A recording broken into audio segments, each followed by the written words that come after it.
Good evening and welcome to Poland Daily. I'm Nicholas Richardson and this is the news. The televised election debate with representatives of 6 committees is behind us. The Civic Coalition fielded Donald Tusk and Law and Justice was represented by Prime Minister Mateusz Morawiecki. The debate touched on issues important to voters, such as the security of Polish borders, the retirement age and illegal migration. The debate was watched closely by our reporter Łukasz Zmuda. Representatives of the committees that registered in each constituency took part in the debate. First question was about immigration, and the chairman of the Civic Platform had trouble answering questions on this, as he focused on criticising the government instead of substance. Co do migracji. Regarding migration, the word migration today means the biggest scandal. In questions about privatisation, he unexpectedly stood up for Polish forests. Whoever raises his hand against Polish forests raises his hand against the homeland. However, it was Donald Tusk himself, while serving as Prime Minister, who on the night of 2014, by a simple law, wanted to make it possible to sell off Poland's forests in order to patch up the hole in the budget. Where will my sons live? New Left candidate Joanna Schering-Wielgus, on the other hand, focused on social issues. We want to build 300 such apartments because we know that 3/4 of Poles are not creditworthy. Prime Minister Mateusz Morawiecki highlighted the achievements of 8 years of law and justice rule. He responded to Donald Tusk's verbal taunts by handing the former Prime Minister a 2 zloty coin, a symbol of the valorization of Polish pensions when the Civic Platform and Polish People's Party were in power. I meet senior citizens. Recently, a lady named Danuta in Krasnik came up to me and told me that she got her pension increased a few years ago under Tusk by 2 zloty and asked me to give the 2 zloty back to Donald Tusk, which I will do after this programme. And as announced, the Prime Minister handed over the coin. After the debate, people representing the various committees gathered around the studio. When Prime Minister Mateusz Morawiecki came out to the assembled people, a huge uproar arose. Ladies and gentlemen, thank you so much for being here today. This is the last straight to victory. Just a few days left. There was no shortage of politicians and opposition party activists at the ATM studio. I hope we will win these elections and remove Law and Justice from power. Miss Joanna spoke empathetically, in professional language, and showed that she cares about specifics. Our people are here. I also arrived here on time. Everything was okay. There were no direct answers to the question in question. For example, the first question of Donald Tusk, where he did not fit in an answer at all because he left himself 10 seconds to answer it, throwing insults at each other with Mateusz Morawiecki. Representatives of Law and Justice were clear about the winner. Mateusz Morawiecki and the Law and Justice government are unrivaled. He simply wiped out all opponents. Also, a poll by the Social Changes for the Polityca.pl portal shows that it was Prime Minister Mateusz Morawiecki who won the debate. 26% of respondents said so. In second place was Szymon Hołownia, and in third place was Donald Tusk. Next were Krzysztof Bosak, Joanna Schering-Wielgus, and Krzysztof May. According to 20% of respondents, no one won the debate, and 7% had no opinion on the matter. Mateusz proved that we have the strength and that we have this strength for the next term. Poland cannot be allowed to be defended on the Vistula line. This is ridiculous.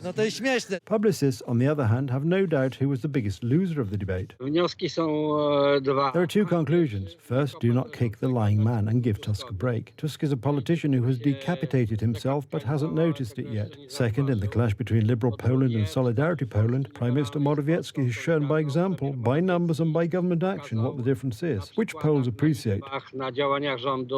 Na czym polega różnica, którą Polacy doceniają. Największym przegranym jest Donald. The biggest loser is Donald Tusk, who with the very first question actually self-destructed in this debate when he failed to answer the answer because Donald Tusk's smallness, i.e. his desire to play Jarosław Kaczyński, won out. Chęć odegrania się na Jarosławie Kaczyńskim. There are fewer than 5 days left until the elections. On Sunday, 15th of October, Poles will elect their representatives for the Sejm and the Senate, as well as decide on the most important issues in a nationwide referendum. President Andrzej Duda convened a briefing on the situation in Israel at the National Security Bureau today. Prior to the briefing, the Chief of the General Staff, General Raymond Andrzejczak, resigned, as did Operations Commander General Tomasz Piotrowski. The President accepted the resignations and, in consultation with the Polish Minister of National Defence, Mariusz Błaszczak, appointed new commanders. General nominations were handed out by the Supreme Commander of the Armed Forces, President Andrzej Duda. General Wiesław Kokuła became Chief of the General Staff and General Maciej Klisz became the Operational Commander of the Armed Forces. Some people want to serve the homeland and deserve to be able to fulfill themselves and to be able to show what they can really do. I congratulate the General on this appointment. This is a position of great responsibility. The Chief of the General Staff is the first soldier of the Republic of Poland. General Thomas Piotrowski, Commander of Operations of the Armed Forces, and General Raymond Andrzejczak, Chief of the General Staff of the Polish Army, have resigned from their posts. The decision of the commanders to resign was discussed at a meeting of the National Security Council. If the generals yesterday decide to apply for termination of service, to discard the uniform, such a decision will be accepted by the head of the armed forces. Last December, a Russian missile fell near Bydgoszcz. General Thomas Piotrowski allegedly failed to report the incident and to take appropriate action. There is also a report by the Supreme Audit Office, managed by Mr. Marian Banash, already announced, where the people who neglected their duties are clearly indicated there, and it is certainly not the Minister of National Defence.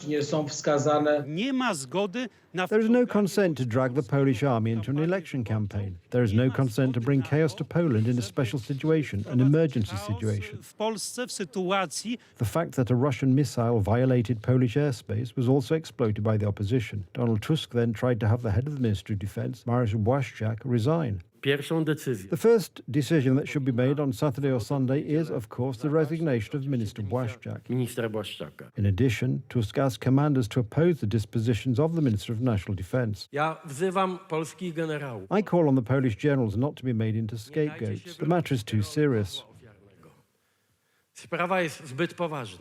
The decisions made by the generals 3 days before the pre-election ban on campaigning are part of Donald Tusk's election campaign, a pillar of which is criticism of the ruling camp. In May, there were these incidents where there was talk of conflict and so on. It was a good time for them to resign if they did not agree with the policy of the Minister of National Defence, or if they could not get along. They could have waited that week and resigned after the elections, so as not to tie the army into a political context in any way. This actually strikes the security of Poland, a sense of instability, disunity, and that's where there is a military operation in Israel, when a military contingent is evacuating Polish citizens from there. Meanwhile, today, the head of Civic Platform announced that 10 high-ranking officers of the General Command were to resign, but this was quickly dismissed.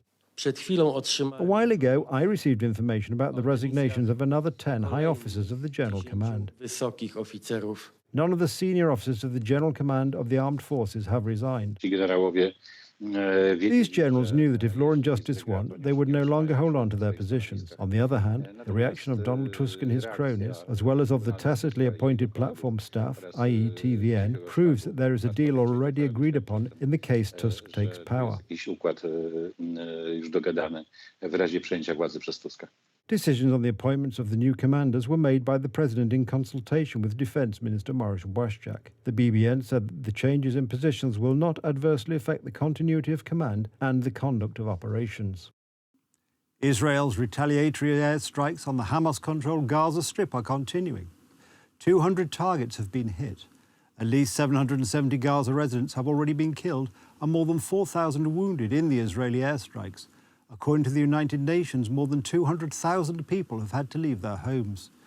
The situation is also tense in the north of Israel near the border with Lebanon, where there have been exchanges of fire with Hamas supporting Shiite Hezbollah.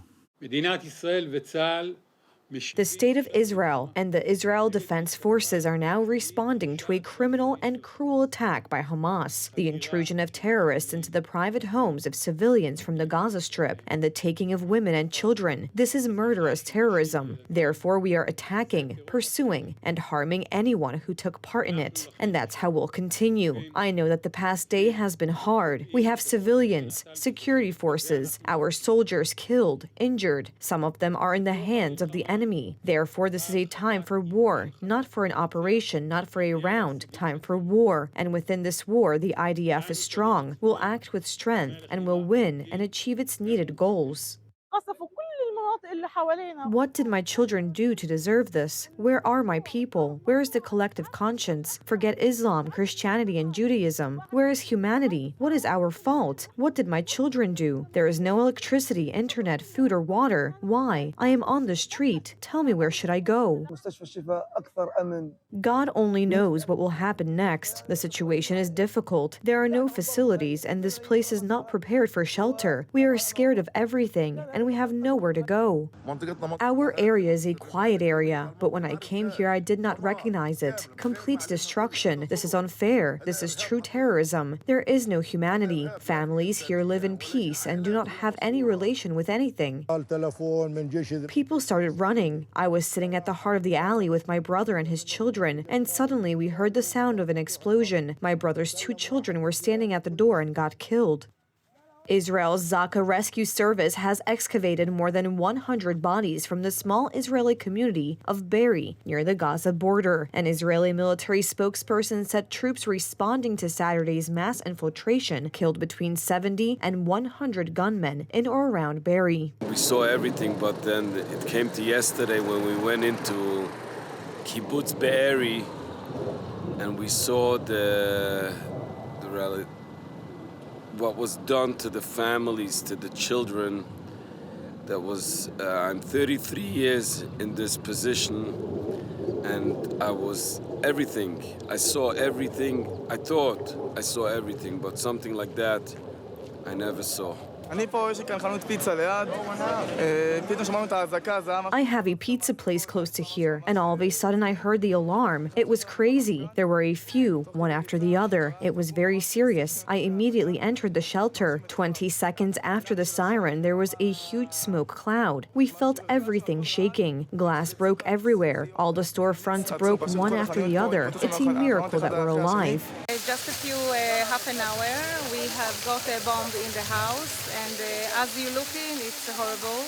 That's the news. Thank you for watching. Stay with us for the weather, Poland Daily Business, and more programmes. But from me, it's have a good night and a better tomorrow.